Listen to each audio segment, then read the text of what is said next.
guys, welcome back to our 14th episode of Badgasm. So in this episode, we are going to discuss about the emergence of Naxalism, how it got born and how it got its particular fundamental expansion in the initial stages, और उसके बाद कैसे उससे जो dynamics काफी change हुए और आज तक वो हमारे government के लिए plus हमारे जो normal areas हैं, including Chhattisgarh as one of the mains, how it is still haunting those places.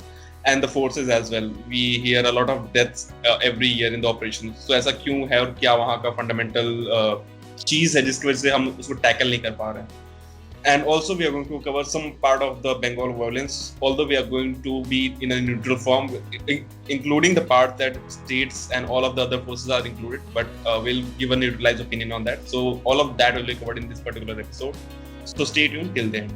So starting with the point कि ये जो पूरा movement था, ये जब 1960s के अराउंड इनिशियलाइज हुआ कि उनका जो मेन ऑब्जेक्टिव था कि उन्हें सिस्टम के खिलाफ जाना था. मतलब वो कहते थे कि हमें इस सिस्टम को बदलना है. उनका जो मेन एजेंडा था वो काइंड ऑफ सेम था कि मतलब हमें इस सिस्टम में जब तक बदलाव नहीं आएगा तब तक हम चेंज नहीं होंगे. और ये जो मेंटालिटी थी, ऑल्दो हमें पता है कि उस टाइम पे ऐसे ग्रुप्स बहुत ज्यादा जगह थे. मतलब इंडिया के ऑलमोस्ट बहुत सारे पार्ट्स में ऐसे छोटे छोटे ट्राइबल ग्रुप्स थे जिनके अलग बिलीव्स थे. सो ऐसा क्या हुआ कि छत्तीसगढ़, उड़ीसा, जो ये 4 और 5 रीजन वाली बेल्ट है, इसमें ये मूवमेंट इतना स्ट्रांग रहा और आज तक वो वहां पे थ्राइव कर रहा है. मतलब ऐसा क्यों है कि अभी तक वो ग्रो कर रहा है और स्टिल मतलब फोर्सेस इतना काउंटर करने की कोशिश करते हैं, फिर भी वो मतलब उसको वाइप आउट नहीं कर पा रही. Although we have got some good control over those areas, but still it is there. So what exactly is the reason that it is very strong in those particular regions? जो लोग layman terms में नक्सलिज्म को जानते हैं, they consider that it is actually fueled by Adivasis, which is partly true also. Most of the support that the Naxalites get is from the Adivasis and the Dalit community.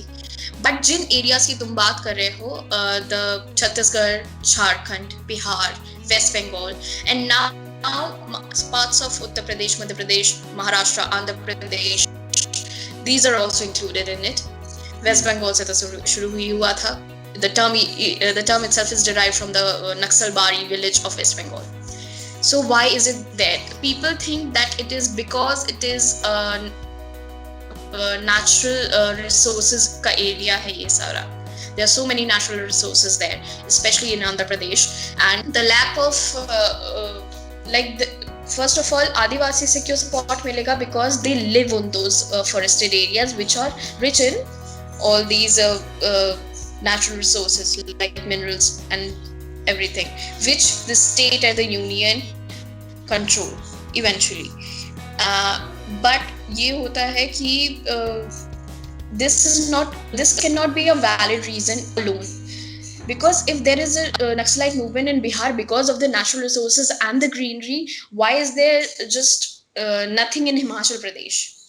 अगर eastern UP में है तो ऐसे किसी और area में क्यों नहीं है जहाँ पे equal number of natural resources are present? Why in those areas only? This is also that is why people say that Naxalite movement is also related to the socio-economic and that cultural dimension also. Adivasis का एक traditional bond है अपने उस जगह से, right? And when their lands are taken away by the big corporate houses, so obviously उनका कोई legitimate way नहीं है to voice out their opinion. हमारा process and everything is very slow.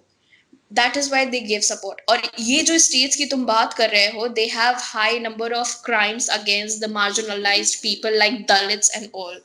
So that is also one of the reasons. तो जब ऐसे लोगों को कोई और वे नहीं मिलता, गवर्नमेंट सपोर्ट नहीं मिलता, कम्युनिकेशन नहीं मिलता, गवर्नमेंट सर्विसेज इनके एरियाज में बहुत ही लिमिटेड है, उसके बाद अगर ऐसा होता है तो फिर it seems like an attractive alternative. That is my point. Right. तो कई बार ना, जिससे निष्ठा ने क्लियर किया कि सोशियो पॉलिटिकल और कल्चरल रीजंस भी थे, उसके साथ ये भी है कि एडमिनिस्ट्रेटिव लैक, ठीक है, इकोनॉमिक फ्रंट का डेवलपमेंट ना होना, लैक ऑफ इंफ्रास्ट्रक्चर, क्योंकि वो एरियाज ऐसे हो, क्योंकि एक इन सब एरियाज में ज्योग्राफी भी एक पार्ट है. तुम अगर उस रीजन को एनालाइज करोगे, ठीक है, तो तुमको लगेगा कि बहुत अनइवन सरफेस है, अनइवन सी टेरेन है वहां पे, ये जो सारे ये एडजॉइनिंग एरियाज हैं, इनको जिनको रेड कॉरिडोर भी करते हैं, तो वो भी एक पार्ट था। और साथ ये थे कि लीडरशिप भी थी। जैसे बंगाल में जब नक्सलबारी हुआ तो चारू मजुमदार और कानू सान्याल और आई थिंक संथाल कम्युनिटी से लीडर थे, मुझे उनका नाम नहीं ध्यान आ रहा, वो भी थे उसमें इन्वॉल्व। तो ये तीन, मतलब ये दोनों प्रोबेबली चारू मजुमदार और कानू सान्याल, ये लोग जुड़े हुए थे सीपीआई से, कम्युनिस्ट पार्टी ऑफ इंडिया से। जंगल संथाल और चारू मजुमदार। यस, तो ये लोग कम्युनिस्ट पार्टी ऑफ इंडिया से जुड़े हुए थे। तो ये इन, जैसा कि तुमको पता है कि और इनकी विचारधारा वही माओ जेडोंग वाली थी कि political power grows out of A barrel of a gun. तो ये उस आइडियोलॉजी पे काम करते थे। और क्योंकि इसको लेफ्ट विंग एक्सट्रीमिज्म भी कहते हैं नक्सलिज्म के अलावा, तो इनका क्लासिक केस होता है कि एक ऑपरेसर है, एक ऑपरेस करने वाला था, जो कि उस वक्त ट्रू था भी भाई, क्योंकि जो नक्सलवारी इवेंट था वो पूरा यही था कि एक किसान था जिसको लैंडलॉर्ड ने निकाल दिया, वो जो शेयर क्रॉपर जो कहते हैं जिसको, उसको अपनी जमीन से निकाल दिया। और उसके वजह से जो है वहां पे पूरा किसानों ने आंदोलन किया, एक तरीके का मूवमेंट दिया। फिर वो धीरे धीरे इस तरीके से पूरे यहाँ पे बढ़ता गया। मतलब ये जो तुमने जितने 6-7 स्टेट्स गिनाए, तो इसकी वजह, क्योंकि वहां पे तो इसकी यही वजह थी कि वो ज्योग्राफी एक पार्ट थी वहाँ का, सोशल कल्चर, क्योंकि ना ये जो एक्ट्स आए ये इनको एक्चुअली में डिप्राइव कर दिए गए इनके खुद के लैंड से, क्योंकि वो माइनिंग के लिए यूज होते थे, ठीक है। वो बहुत बाद में उसके लिए लॉज लाए तो उनको प्रोटेक्ट करने के लिए। तो शुरुआत में तो एक सेंस ऑफ डेप्रिवेशन थी, एक सेंस ऑफ, तुम कह सकते हो कि लैक ऑफ गवर्नेंस था, और गवर्नमेंट के खिलाफ एंटी जो भावनाएं होती वो थी। लेकिन उसके बाद कोशिश की गई इन सारी चीजों को फंड्स एलोकेट कर दिए गए, और काफी इंफ्रास्ट्रक्चर के लिए मदद करने की कोशिश की गई, इनको मेन स्ट्रीम में भी लाने की कोशिश की गई। लेकिन इंडिया में भाई एक क्लासिक केस चलता है रेड टेपिज्म का, तुम कह सकते हो, ठीक है। तो इम्प्लीमेंटेशन फेलियर वहां भी था, फंड जहां जाने चाहिए थे नहीं गए, उनकी प्रॉपर मॉनिटरिंग भी नहीं हो पाई कई केसेस में। और जो तुमने बात की ना सिक्योरिटी फोर्सेस की, भाई स्कूल्स तो बहुत बन गए हैं ट्रेन करने के, लेकिन जो इंडिया में एक प्रॉब्लम रहती है ना कि आर्म फोर्सेस की, जैसे एक कोबरा यूनिट है जो स्पेशलाइज करती है इसको डील करने में, राइट। तो उनका जो लोकल पुलिस वालों के साथ होता है, जो लोकल पुलिस के साथ कोऑर्डिनेशन होता है, वो उस तरीके का नहीं है। या जैसे तुम जानते होगे कि एक ग्रे हाउंड्स करके ऑपरेशन चला था आंध्र प्रदेश में, तो उन्होंने बहुत सक्सेसफुली आंध्र प्रदेश से जितने नक्सलाइट से या लेफ्ट विंग एक्सट्रीमिस्ट कह दो उनको, उन सबको बाहर निकाल दिया था, ठीक है। तो होता क्या है कि ये आंध्र प्रदेश से मान लो उड़ीसा चले गए या कहीं और माइग्रेट करके चले गए, तो जो इंटर स्टेट डिपार्टमेंट है उनकी भी वर्किंग ठीक नहीं हो पाती है। तो ये मतलब सारे फैक्टर्स कंबाइंड हैं कि एक तो पहले वो जो फीलिंग डेवलप हुई, और फिर उस फीलिंग को मतलब कम करने के लिए तुमने जो स्टेप उठाया वो भी प्रॉपरली इम्प्लीमेंट नहीं हुए। और उसका नतीजा ये हुआ कि भाई एक बार अगर तुमने लेफ्ट विंग वाले कहीं पकड़ लेते हैं किसी को, तो वो फिर वही करते हैं। क्योंकि तुम देखो जो भी नक्सलाइट अटैक होते हैं वो सबसे पहले कहाँ पे होते हैं, या तो हॉस्पिटल्स पे होते हैं या स्कूल्स पे होते हैं। क्योंकि अगर तुम स्कूल्स, अगर बेहतर सुविधा मिलने लगेगी तो ऑब्वियसली, और ऐसे नहीं है, बिहार में एक जगह है संदेश करके जो एक ब्लॉक है जो कि काफी नक्सलाइट प्रभावित था, लेकिन वो धीरे धीरे मेन स्ट्रीम में लौट आए क्योंकि वहां पे इंफ्रास्ट्रक्चर डेवलपमेंट काफी अच्छा हुआ। तो ऐसा नहीं है कि मतलब पॉजिटिव एग्जांपल्स नहीं है, लेकिन हाँ ये है कि जिसे कहते हैं ना कि क्लासिक केसेस जो इंडिया के पिछले 70 सालों से प्रॉब्लम रही है वो सारे एक्यूमुलेट हुए हैं। इम्प्लीमेंटेशन फेलियर ले लो, ठीक है, सही से ब्यूरोक्रेसी का काम न करना, या लैक ऑफ पॉलिटिकल विल भी एक काम हो। तो जो लीडर्स हैं वो खुद ही नहीं, मतलब उस तरीके की पॉलिटिकल विल नहीं है उनकी इतनी स्ट्रांग कि इसको करके दिखा सके। तो बहुत सारे फैक्टर हैं भाई इसके, राइट।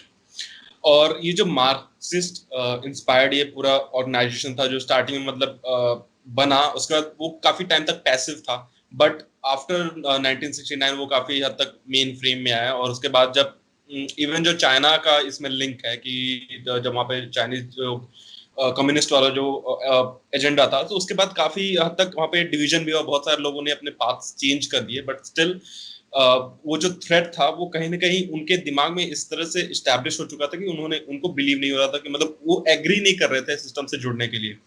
सो आई थिंक कि इसमें बहुत ज्यादा हद तक फेलियर हम ये भी कह सकते हैं कि उनका खुद का जो कहते हैं ना फिक्स्ड माइंडसेट कि हमने मान लिया, हम उसको चेंज नहीं करेंगे। तो इसका मतलब हम ये नहीं कह सकते गवर्नमेंट ऑब्वियसली जो सिस्टम था, जो उस तरह में करंट सिचुएशन थी, उसको मान सकते कि उसकी वजह से उनका माइंडसेट ऐसा हुआ, बट स्टिल उनका जो आइडियोलॉजी थी उसको चेंज करने के लिए जो वहाँ पे लोकल ग्रुप्स थे या जो लोकल इंफ्रास्ट्रक्चर था वो कैपेबल नहीं था, जिसकी वजह से ये चीजें अब पास ऑन होते रहे नेक्स्ट जनरेशन तक। और आई थिंक उसमें अभी भी बहुत सारे लोग एक हार्डकोर पर्पस पे इन्वॉल्व है कि इस मूवमेंट को खत्म नहीं होने देना। And I think that is why it is still existing in a particular sphere of today's in that particular land area. तो हम ये देखते हैं कि जो ऐसी आइडियोलॉजीज हैं जहाँ पे इसको फ्यूल भी किया जाए, तो मुझे लगता है कि इसको किसी न किसी एंगल से मे बी इंटरनल ऑर्गेनाइजेशंस या external organisations are fuelling these small tribes to stand off against the forces of India. Many Naxalite leaders have hideouts in China. Okay. Yeah, this is a true thing. And yes, people are using Naxalites themselves use Adivasis to fuel their movement. We know that. But look at it this way. Even if their end goal is some political power at the end, by overthrowing the present political, social, and economic structure. So if the Naxalites are into the end game of gaining political power using the Adivasis also, then there's so much lack of communication on part of the government. Look at this.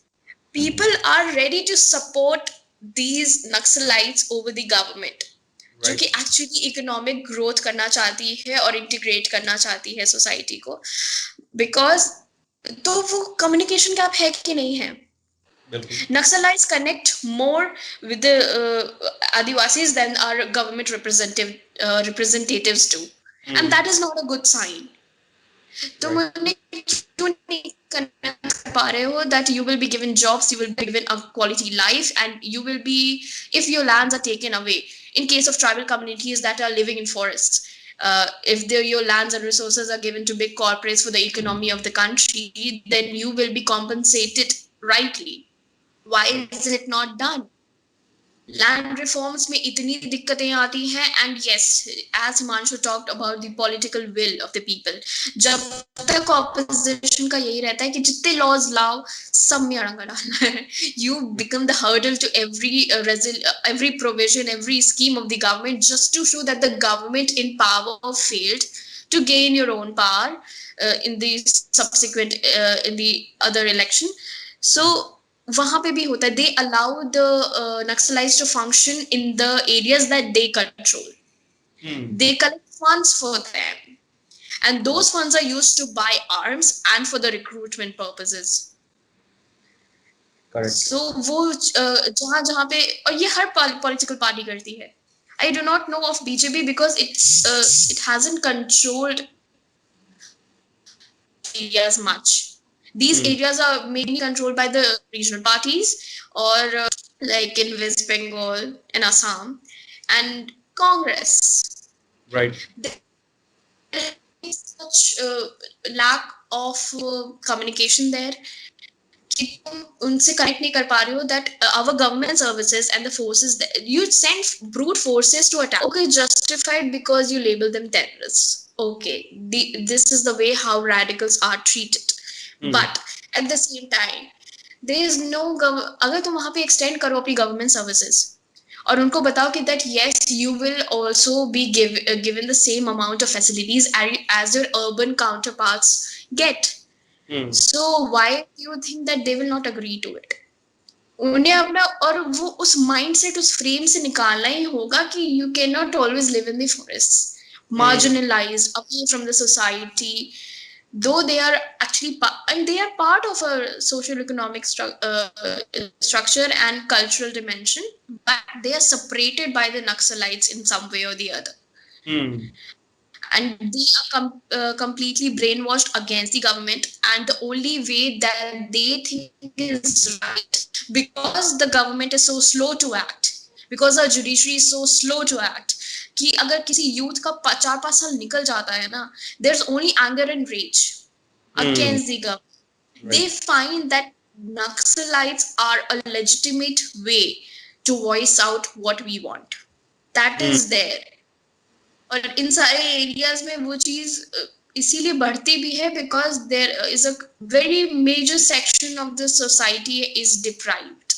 It has increased in recent years. The quality of life.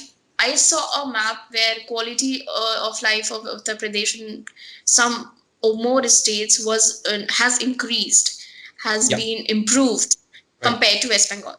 अभी हुआ है, लेकिन all these in recent years they did not have proper facilities for proper guarding, and they were not properly compensated for whatever loss. Displaced जो होते हैं लोग, like 80% of the people displaced till now are Dalits and are Adivasis since 1947 to 2000. So that speaks a lot about why Dalits and Adivasis support Naxalites. Right. और मुझे जहाँ तक लगता है अनुभव just a second. तो अनुभव, you talked about ideologies, right? तो यार ये दो इसके एस्पेक्ट्स हैं. एक तो जो तुम ऑब्वियसली, क्योंकि इसको तुम कह सकते हो कि मैंने शुरुआत में कहा कि वो माओ से इंस्पायर्ड थे, तो ऑब्वियसली उनकी जो पॉलिटिकल आइडियोलॉजी वो चाइना से बहुत ज्यादा इंक्लाइंड है, या तुम कह सकते हो कि मार्क्सिज्म से बहुत ज्यादा इंस्पायर्ड है.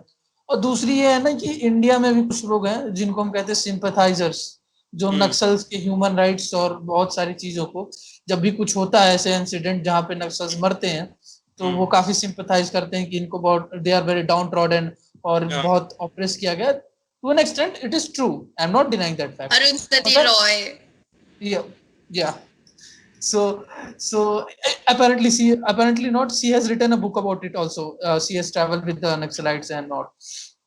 तो होता क्या है कि ये सिंपैथाइजर्स हमेशा ह्यूमन, जब भी कोई ब्रूट एक्शंस की बात आती है, क्योंकि कभी कभी भाई तुमको ब्रूट एक्शन लेना पड़ेगा, ये भी समझना पड़ेगा. हर व्यक्ति को तुम जो उस आइडियोलॉजी में बहुत ज्यादा एक तरीके से कहो रच बस गए हैं, उनको तुम बाहर नहीं निकाल पाओगे. ठीक है, जिनकी वाकई जो सिर्फ ग्रीवियंसेस की वजह से चले गए हैं, उनको तुम शायद निकाल सकते हो इस दलदल से बाहर. लेकिन जो सोचते ही है कि स्टेट एज, जो मैं कई बार कहता हूँ, स्टेट को ऑपरेसर मानते हैं, उनको तुम बाहर नहीं निकाल पाओगे. ठीक है, क्योंकि वो एनीवे कहीं भी रहेंगे, उनको हमेशा स्टेट एज ऑपरेसर ही दिखेगा. तो कभी कभी तुमको ब्रूट फोर्स रिक्वायर्ड होती है. तो ये ह्यूमन राइट्स के लेके चले जाएंगे और 50 तरीके के लॉ अड़ंगे डाल देते हैं. इसकी वजह से होता क्या है ना कि जो मोरल होता है, क्योंकि तुम देखो जो रिसेंट अटैक्स हुए हैं, ठीक है, कोई इस बात को मानना नहीं चाहता है, लेकिन वो कहीं ना कहीं एक तरीके से मानो कि इन अ सेंस कि मोरल तो डाउन होता ही उनका. और एक और रीजन है कि जो इंटेलिजेंस है तुम्हारी, वो भी, क्योंकि तुम अभी जो अप्रैल 3 को 2021 में जो अटैक हुआ है, मैंने कुछ जो इंटरव्यूज नहीं, मतलब जो लोगों ने बताया, जो रिपोर्टिंग हुई वहां से, तो कुछ जवान ये कह रहे थे कि हम वहां गए, ठीक है, उस जगह पे हमको कुछ नहीं मिला, जब हम वापस आ रहे थे तब हमारे ऊपर गोलियों से फायर कर दिया गया. ठीक है, मतलब वो हाई हिल पोजीशन लेके बैठे हुए थे ऑलरेडी, और उनको पता था कि तुम आने वाले हो. ठीक है, वरना ऐसा कैसे होगा कि तुम गए वहां पे जब तुमको पूरा इंटेलिजेंस यूनिट है, ठीक है, तो तुम ऐसा कैसे पता होगा कि वो वापस आ रहे हैं और तब उन्होंने गोली फायर की एक्चुअली में. तो कहीं ना कहीं lack of security intelligence failure भी ये पूरा है. और उसका एक कारण ये है भाई कि तुम एसेंशियली जो, क्योंकि मैं काफी इस पे पढ़ा, तो मुझे पता चला ये कि जो इंटेलिजेंस है वो उन्हीं लोगों से के बीच में आती है, जो उन्हीं लोगों से गैर करते हैं, जो मोस्टली वही होते हैं, उन्हीं के बीच के लोग होते हैं. ठीक है, तुम इंटेलिजेंस गैदरिंग बेसिकली वहीं से करते हो. क्योंकि एक बहुत पहले एक सलवा जुडम करके कुछ बना था, if I am pronouncing it correctly, तो क्या था, पीपल्स मिलिशिया था. ठीक है, वो लोगों का काउंटर था इन्हीं लोगों के खिलाफ. वो जो सेम एरिया में रह रहे हैं, अफेक्टेड हैं, वो खुद ही नक्सलाइट्स के खिलाफ रेबल कर रहे थे. तो तुमको कुछ वक्त के लिए तुमको इन्फॉर्मेशन उनसे मिलती थी जो कि ज्यादा एक्यूरेट थी. ठीक है, क्योंकि वो खुद रिबल कर रहे थे. अब तुम पुराने सिस्टम पे वापस चले गए हो, जहाँ पे तुम किसी को कुछ पैसे दे देते हो या किसी और तरीके से उन्हीं के बीच के लोगों को सिर्फ इन्फॉर्मेशन निकालते हो, जो कि हो सकता है कि हो सकता है कि भाई वो झूठी इन्फॉर्मेशन दे रहा हो. तो तुम्हारी इंटेलिजेंस गैदरिंग भी उस लेवल की नहीं है जिस लेवल की होनी चाहिए थी. तो ये भी एक फेलियर है ना, कि जब इंटेलिजेंस इस तरीके का फेलियर होगा, कि जवान अक्सर ये कहते हैं कि कई ऐसे केसेस हुए हैं कि जहां पे वो एम्बुश की वजह से मारे गए रादर देन कि एक एनकाउंटर जो होता है कि मतलब सामने सामने की फाइट हो, दो तुम्हारे मरे 4 हमारे मरे, वो वैसा किस्म का होता है। लेकिन कई बार ऐसा होता है कि एम्बुश हो जाता है पूरी तरीके से, 400-500 मिलिशिया घेर लेते हैं और फिर फायर करते हैं, तो वहां तो तुम्हारे बचने के चांसेस जीरो है ना भाई।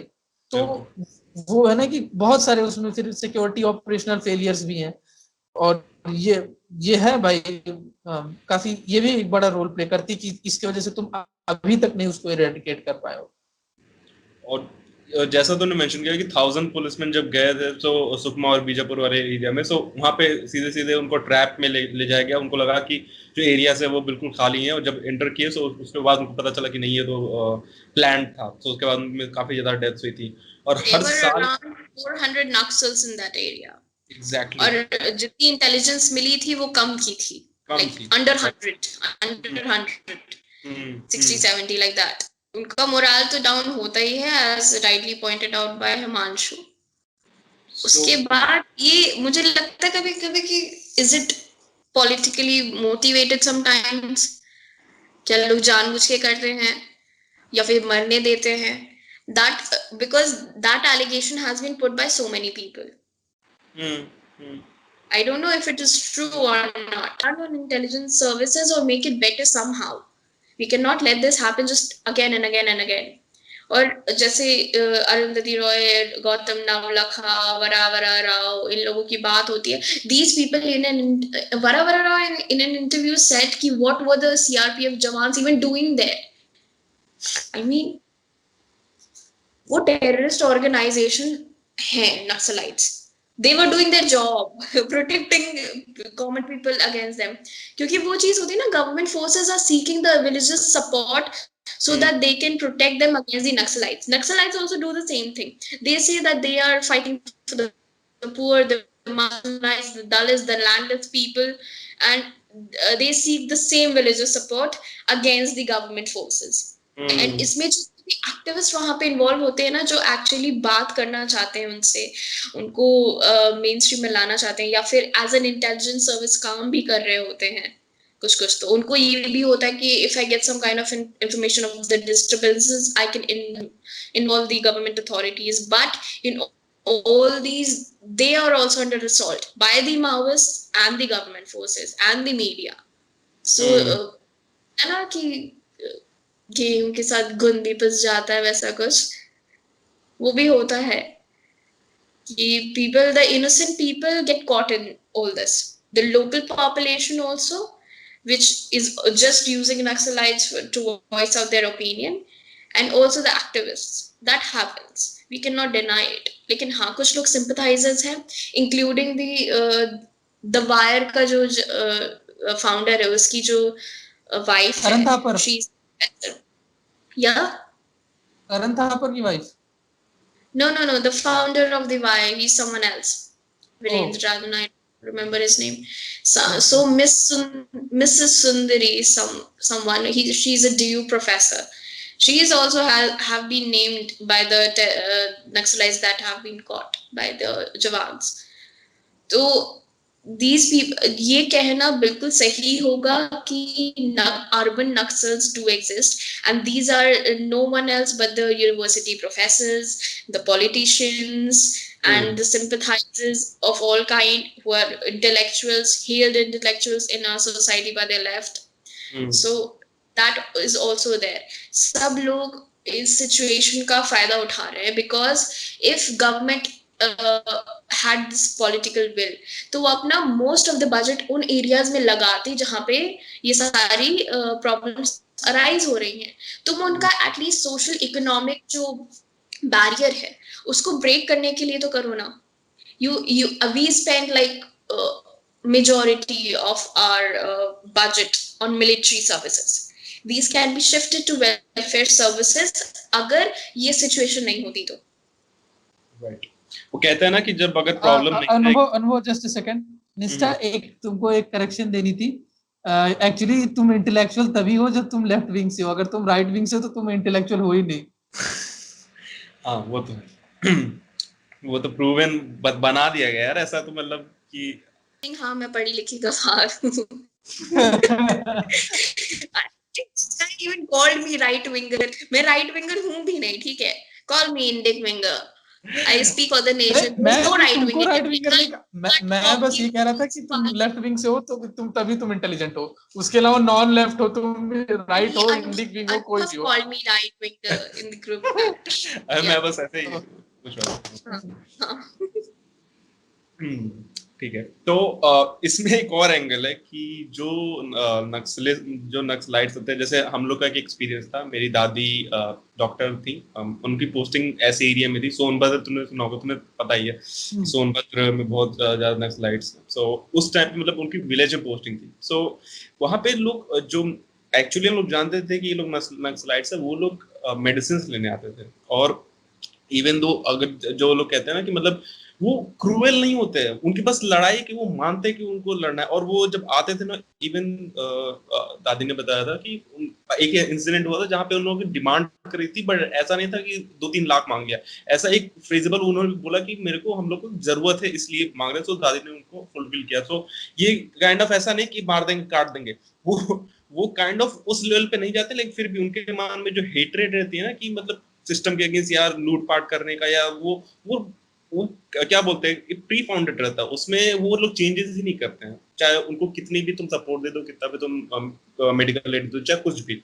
सो आई थिंक दैट कि ये जो पूरा चीज है ना, ये कहीं ना कहीं इसको रेगुलरली फ्यूल किया जा रहा है। जैसे तुमने बोला कि हमारे रेगुलर ऑपरेशंस हमने देखे हैं और ये एग्जिस्ट करता है हर स्फीयर में। तुम देखो हर डिफरेंट सिनेरियोज में ऐसे ऐसे जो एलिमेंट्स होते हैं जिनको हम क्या काइंड ऑफ नॉन सोसाइटल मानते हैं, वो एग्जिस्ट करते हैं, और उनको इसलिए रखा जाता है कि ताकि ये जो चीजें हैं ना वो होती रहें और हमारे पास पॉइंट रहे खुद को अच्छा बताने का या सामने वाले को बुरा बताने का। अब ये कौन कर रहा है, we still don't know. It's a really serious question that we need to think about कि एक्चुअली में ये कौन है, या तो रूलिंग पार्टीज हैं, या तो अगेंस्ट वाले पार्टीज हैं, या तो स्मॉल ग्रुप्स हैं जो जिनका अपने अलग ही एजेंडा है, उनकी तो खैर बात ही छोड़ दो।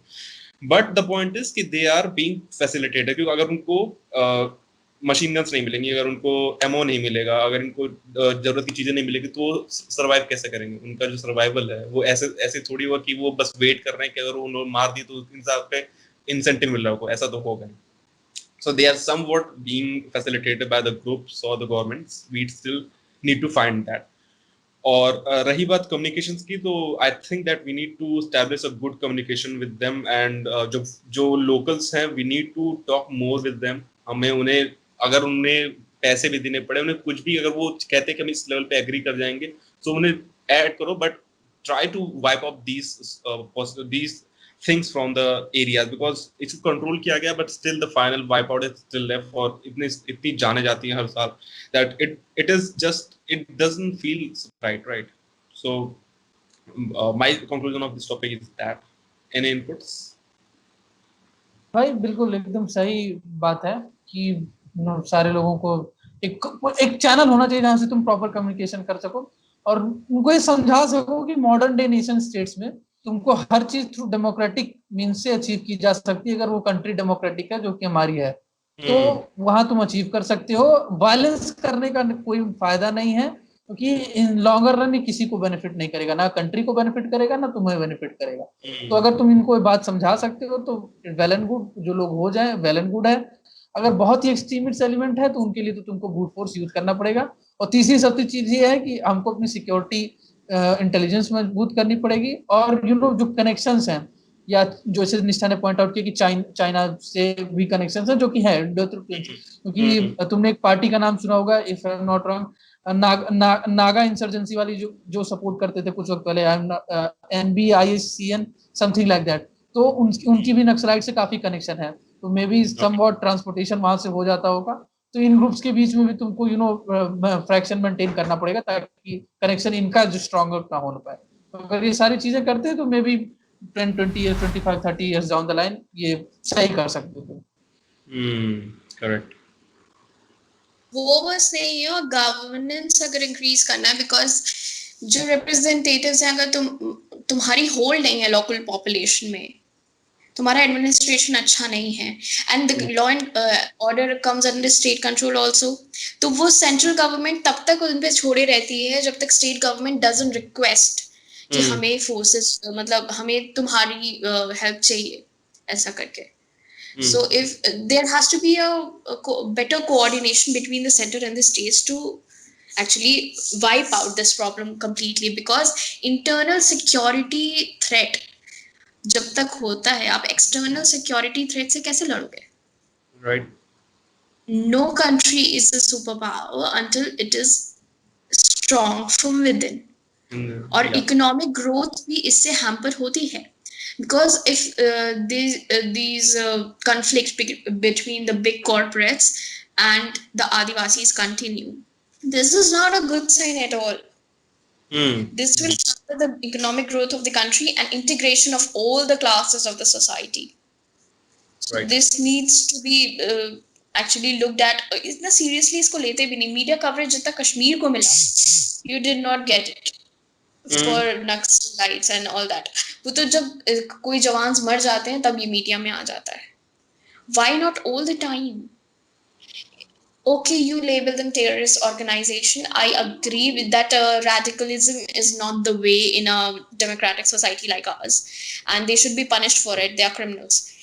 But you have to have communication. I'm saying this again. But अगर वो चीज नहीं है तो then Naxalites will connect more with them. And there will be nothing for government to do. वो हमेशा इस बात को अपनी मैनिफेस्टो में लेके इलेक्शंस लड़ेंगे, but there will be no concrete steps taken towards it, क्योंकि जितने भी provisions हैं, schemes हैं, slow हो जाती हैं because of the lack of political will. People have to come together to wipe out this, otherwise everything is a burden there. और ये होता है कि people take advantage of these kind of situations to defame India on the international level also. Correct. Right. So moving on to our next topic, which is the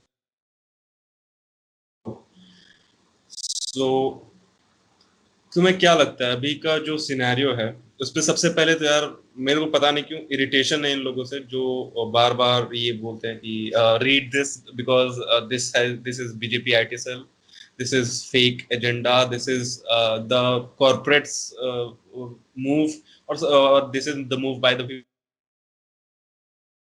यार come on, if something is happening, so how can you deny the whole proportion कि अरे ये सब तो plan था, अरे कोई बात नहीं. मतलब ये एक्सेप्टेबल नहीं लगता ना कि आप इतनी बड़ी चीज को जिसमें बहुत सारे लोग अपने घर छोड़ के भाग रहे हैं, जिनके साथ बहुत बुरा हो रहा है, उनको आप एक फ्रेम में डाल के छोड़ दे कि अरे ये तो पहले से पार्टी प्लान्ड है, या ये तो होना ही था, या something like that, which doesn't make even sense. So please, if someone from that mindset is listening to this, please पहले तुम उस चीज के लिए खड़े हो ना जो चीज हो रही है. तुम अगर कह रहे हो कि 80% 70% भी सही है तो पहले उसको बोलो ना. बाद में जो 10% 20% फेक फैलाया जा रहा है उसको तुम बाद बोल दो कि भाई इसमें से ये गलत है, लेकिन तो पहले उसके लिए तो खड़े हो. पहले तुम उसी के पे क्यों चले जा रहे हो भाई ये देखो ये फेक है, ये फेक है, क्या फर्क पड़ता है उससे? तो मेन पॉइंट पे तो आ ही नहीं रहे हो. जितने सारे मीडिया आउटलेट्स थे, because check any of them, just check any of them, NDTV, Scroll, Wire, Quint, even Republic. बहुत दिनों तक they did not put out anything. जब तक politicians ने interfere नहीं किया तब तक इन लोगों ने कुछ नहीं किया. And even after the politicians interfered, no media outlet put even a single video. As Anubhav rightly pointed out, कि अगर 10 में से 3 वीडियोस फेक हैं तो 7 वीडियोस के बारे में बात करो ना. Why will you deny the complete and one of the reasons that they deny completely, especially the Bengali population, Bengali elite, actually I'm pointing out to them, because the jitna bhi massacre hua hai, genocide, Hindu genocide as we say it has happened in the rural parts. It has happened to people who are impoverished. उनके शीशों के घरों में किसी ने पत्थर नहीं फेंके, Bengali elites के.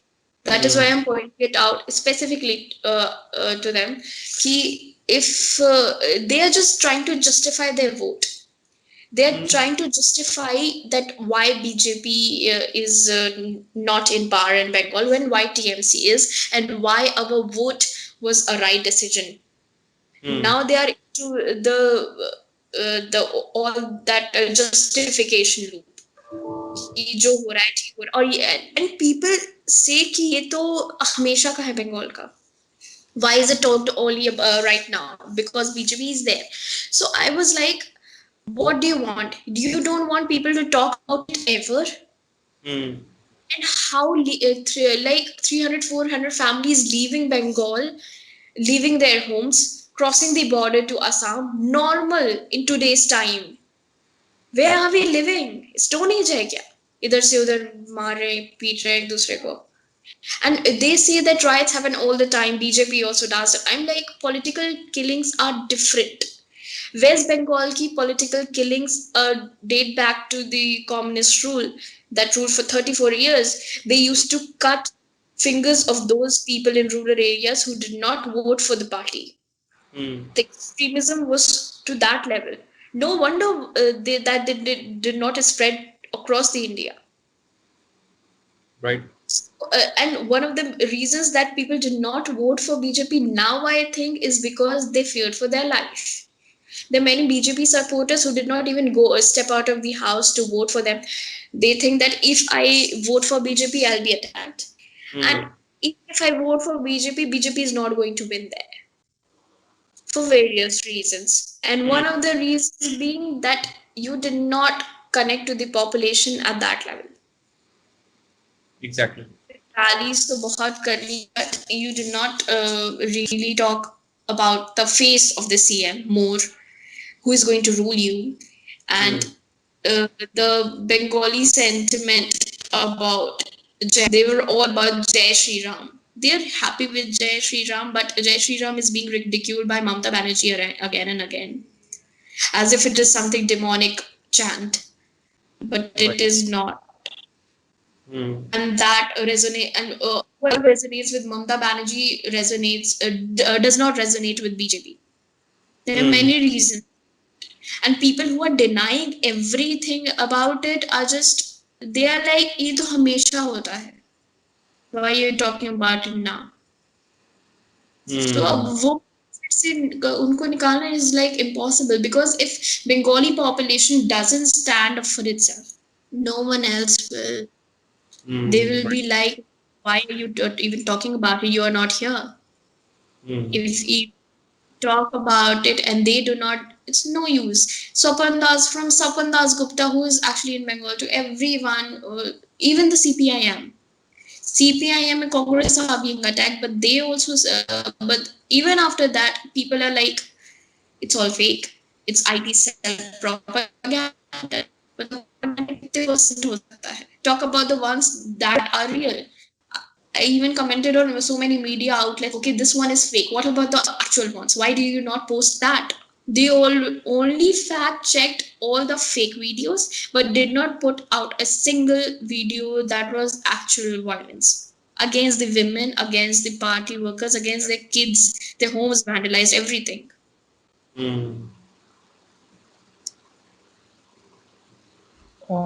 भाई देखो यार, इस पे मेरा ये है कि जैसे कि कोई मना तो नहीं कर सकता कि बंगाल में हुआ नहीं है वायलेंस. अगर तुम मना कर रहे हो तो भाई तुमसे बड़ा बेवकूफ कोई नहीं है, ठीक है. इसमें ये तुम जरूर कह सकते हो, ठीक है, जैसे जो मैं सोचता हूँ इस पे, क्योंकि ये मेरा पर्सनल ओपिनियन है इस पे. क्योंकि यार बात हमेशा होनी चाहिए ना कि किसी भी मॉडर्न डे नेशन स्टेट पे, और खास करके अगर तुम एक एस्पायरिंग सुपर पावर भी हो, वहां पे भाई वायलेंस का जो है स्टेट मोनोपोली होना चाहिए, एज क्लियर एज दैट. ठीक है, डेमोक्रेसी का मतलब सिर्फ एक ही डेफिनेशन नहीं होता. डेमोक्रेसी की एक डेफिनेशन ये भी होती है, स्टेट मोनोपोली एंड वायलेंस, क्योंकि क्लियरली हमारे यहाँ नहीं है. ठीक है. और दूसरी चीज ये है कि तुम प्रेसिडेंस क्या सेट कर रहे हो. वो जो आज एक पार्टी कर रही है, कल को दूसरी पार्टी कर सकती है. ठीक है, नो इफ एंड बट. और अगर पार्टी स्पॉन्सर्ड नहीं भी है, ठीक है, मैं अगर पार्टी स्पॉन्सर्ड नहीं है तो भी ये डेंजरस प्रेसिडेंस है. क्यों है ये? क्योंकि अगर तुम एक कम्युनिटी के खिलाफ कर रहे हो, तो अगर कल को उस कम्युनिटी को ये लगा कि कल को हम आए पावर में, तो मैसिव रिटेलिएशन हो सकता है, या कुछ फ्रिंजी एलिमेंट किसी भी साइड पे मैसिव रिटेलिएशन करेंगे, जो इन द लॉन्गर रन किसी भी स्टेट के लिए सर्वाइवल नहीं है. मेरा ये कहना है कि भाई अगर वायलेंस हुआ है, तो अगर फेक वीडियोस डाले जाने, जैसे निष्ठा ने कहा, तो उनके साथ रियल वीडियोस भी डालने जाने चाहिए कि हाँ यहाँ पे वायलेंस हुआ है, और वायलेंस हुआ है, इसको कोई डिनाई नहीं कर सकता. तो फिर ये है कि मेरा ये है कि भाई तुम खुद ऐसा ना हो जाए कि तुम अपनी पॉलिटिकल राइवलरी के चक्कर में देश को खा जाओ, ठीक है, क्योंकि इंडिया तुम सबसे बड़ा है ना, India as a concept, India as a nation, तो तुम सबसे बड़ा है, ठीक है। बीज बीजेपी, बीज टीएमसी, बीट कांग्रेस, बीज लेफ्ट सेंट्रिक पार्टीज, एनीवन, ठीक है।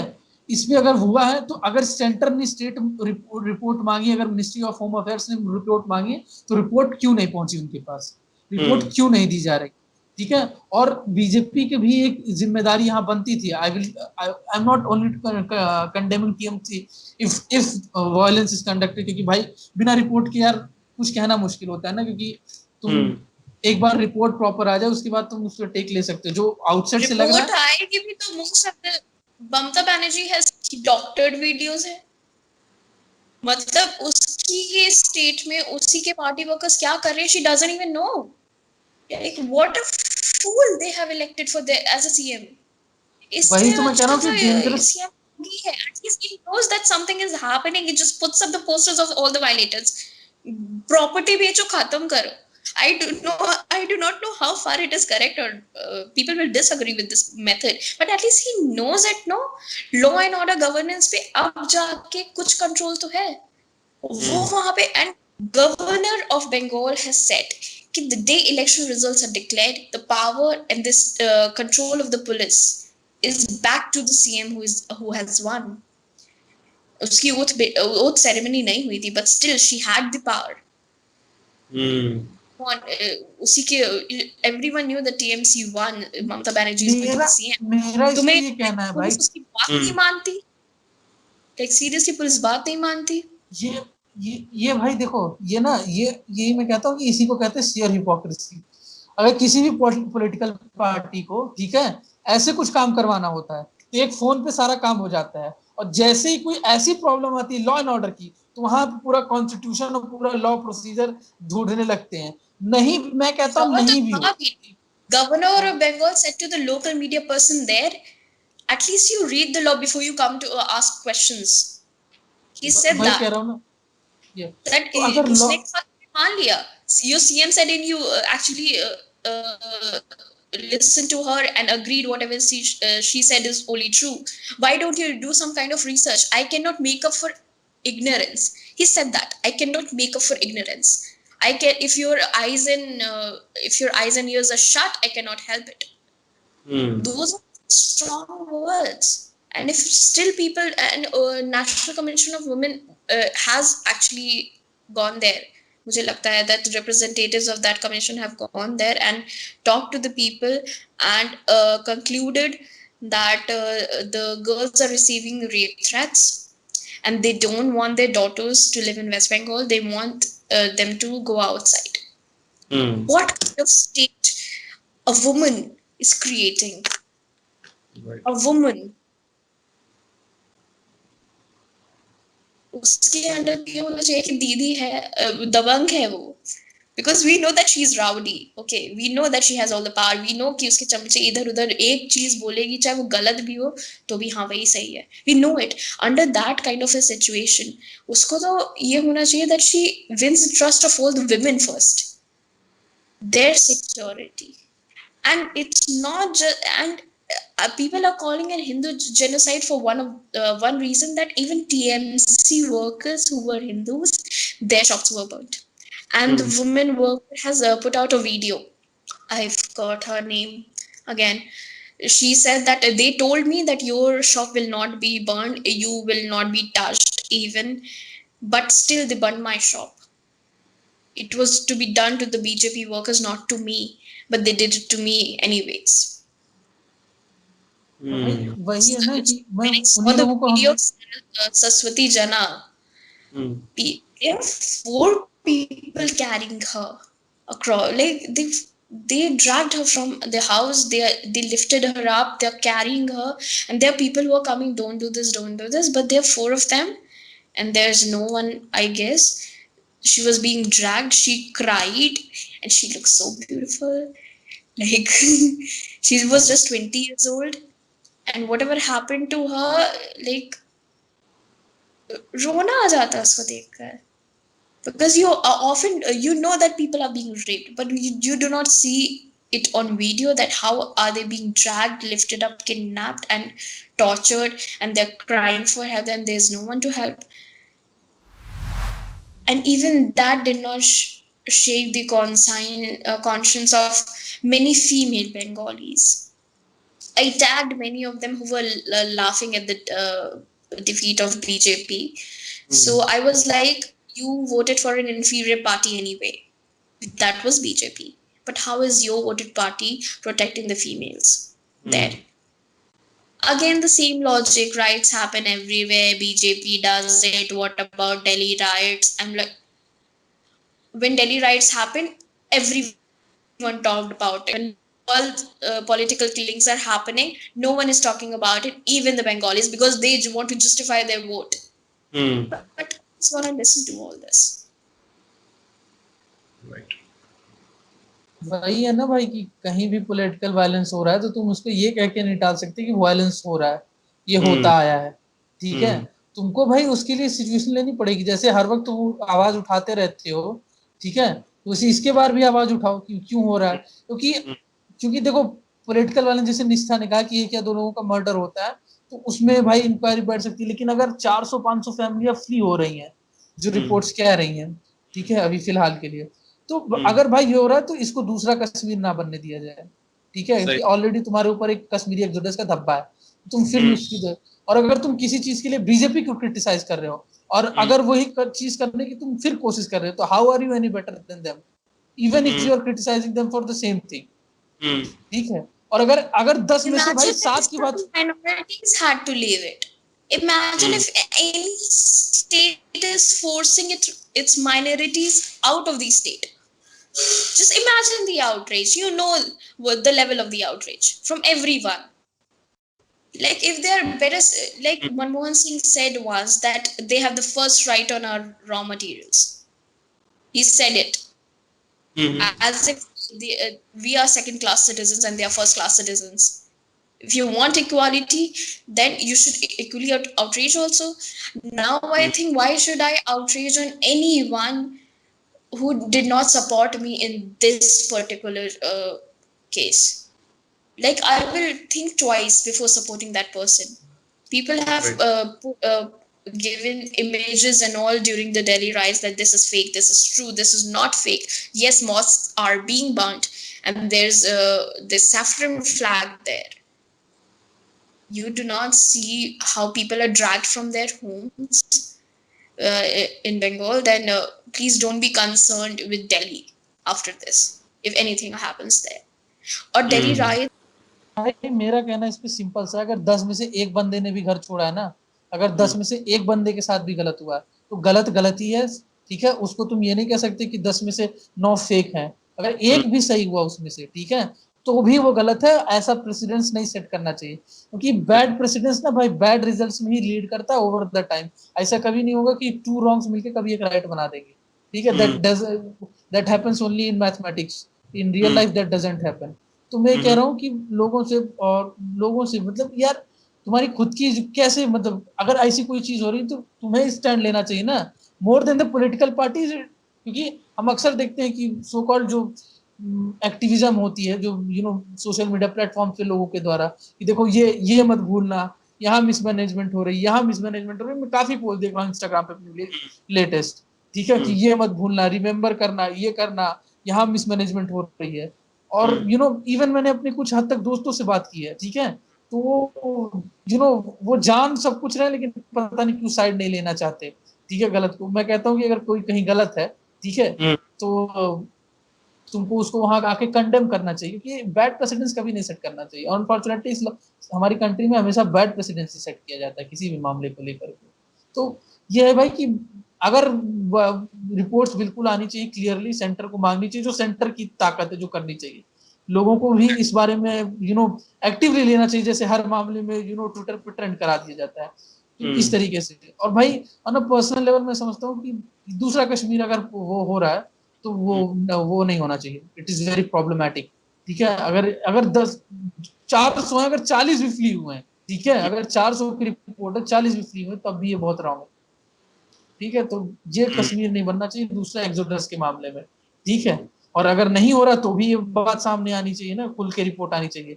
ये मीडिया ऑर्गेनाइजेशंस का काम नहीं है, ठीक है, कि किसी को, क्योंकि हमें ये भी देखना पड़ेगा कि वो फैक्ट चेकिंग कैसे कर रहे हैं ना, फैक्ट चेकिंग के नाम पे फैक्ट चेकिंग कैसे की जाती है। क्योंकि जैसे सर्वे रिपोर्ट्स आती हैं, या जैसे फ्रीडम हाउस रिपोर्ट देता है किसी चीज का, तो हमको ये भी जानना पड़ेगा ना कि एक्चुअली में तुम फैक्ट चेक कैसे कर रहे हो। हमें सोर्स बताया जाए ना कि एक्चुअली में तुमने क्या सोर्सेज दिए हैं, किसी भी तरफ के हो, लेफ्ट राइट सेंटर कहीं के भी हो, ठीक है, इट डजंट मैटर। तुमको ये भी स्पेसिफाई करना पड़ेगा तुम्हारे सोर्सेज क्या है, सोर्सेज नहीं तो कहाँ से तुमने इन्फॉर्मेशन एटलीस्ट पाई है। क्योंकि ऐसे तो कल को कोई मीडिया आउटलेट फेक कर सकता है ना सोर्सेज चेक की, तुमको एक्चुअली में बताना पड़ेगा कहाँ से आ रहे हैं। तो थोड़ा सा लोगों को इस मामले में होना चाहिए कि कैसे आ रही इन्फॉर्मेशन, ठीक है, तो वो भी एक चीज है। तो भाई मेरा इसी पे बस इतने कहना। करेक्ट।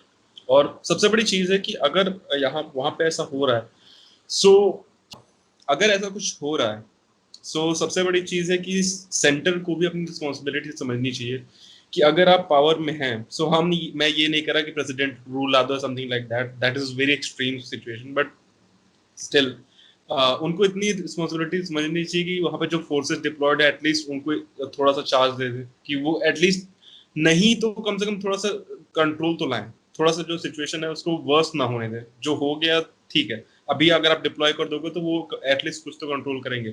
अगर आप उनको भी अथॉरिटी नहीं दोगे ये कि आप उसके जो एलिमेंट्स उनको रोको, so that will be like in later stages it will be very hard to control। क्योंकि अगर ऐसा हो गया, जैसे हम बिगर पिक्चर अगर सोचें, तो अगर ऐसे फैमिलीज फ्ली कर गई, ऐसे जो एक्सपेंड जो रॉन्ग एलिमेंट्स है वो अगर उस वहाँ पे पोजेशन बना लेते हैं, सो you are not going to deal with them easily, क्योंकि फिर उसके बाद बहुत सारी चीजें खराब हो सकती हैं।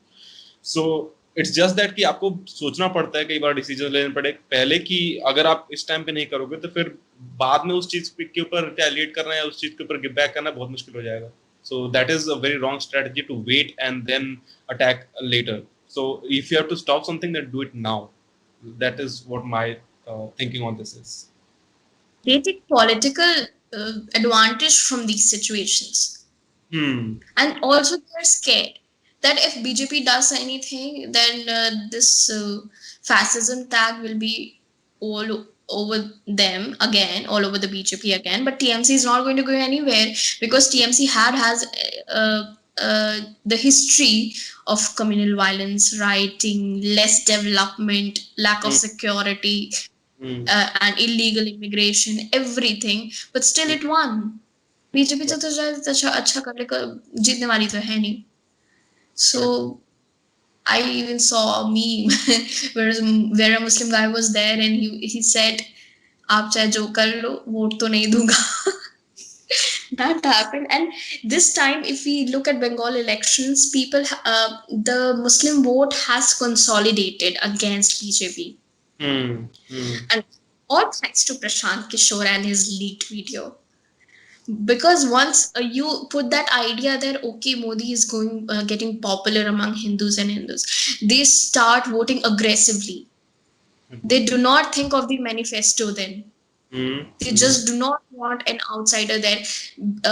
Throughout the campaigning, Mamata Banerjee has been all about insider and outsider politics. That he's not from Bengal. मेरी माटी मेरे लोग, वो वाला जो वो बंगाली में कहती है, मैं हिंदी में बता रही हूँ, मेरी माटी मेरे लोग, वो वाली चीज उसने की। एंड पीपल हैव, एंड जितने भी लोकल पॉपुलेशन जो उनके लिए काम कर रहे हैं, they are so under educated, I guess. Educated नहीं, अंडर एजुकेटेड, impoverished हैं, they are just fearing for their lives. And whoever the BJP worker is there, अभी एक आया भी तो था शायद, two BJP women workers were with folded hands asking कि आप जाने से पहले बता दीजिए हम करें क्या, because we will not be able to save ourselves, you know that. They do not know. They are all about we will oppose the assembly elections, we'll boycott this, we'll boycott that, we will sit on dharna with 303 seats, we'll sit on dharna. So I don't know what they are doing, and their confusion, they are creating a kind of confusion among their own voters. The voter base is divided for BJP.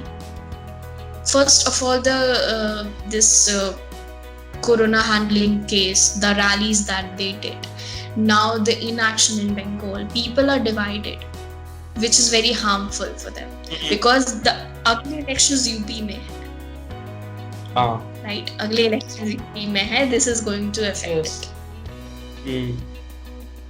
I think Yogi Adityanath has a different storyline. मतलब उनके administration पे उतना वो kind of खींचतानी नहीं है क्योंकि opposition में कौन है? Akhilesh Yadav. I guess Akhilesh Yadav UP में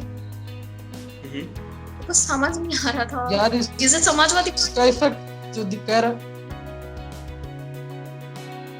बोलो निशा, बोलो पहले तुम बोलो. नहीं, मैं पूछ रही हूँ, is it Samajwadi party that's winning panchayat elections in UP?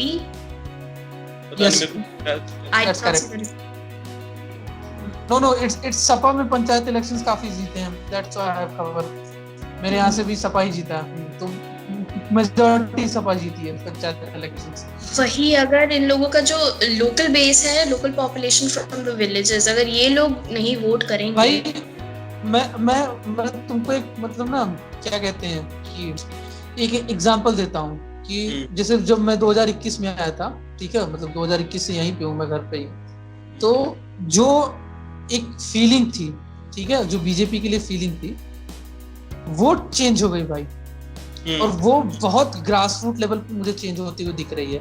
I don't know about the urban population, but in rural villages I am seeing a drastic change. Be it related to corona mishandling या किसी भी चीज से, क्योंकि people don't understand, they are also consuming news. Each and every village in house is having a smartphone. तो हाँ, तो वो चाहे वो गलत न्यूज देख रहे हैं, सही न्यूज, वो मैटर नहीं करता, लेकिन उनका परसेप्शन भाई चेंज होता है, वो मैं आंखों के सामने देख रहा हूँ. So this was it for this particular episode, and we hope that you like the content and like the point, or do comment if you are watching at least some part of this, and if you're still here, then do follow, do subscribe, whatever you want to do, and we'll guys see you with another interesting topic in the next episode. Till then, be energized.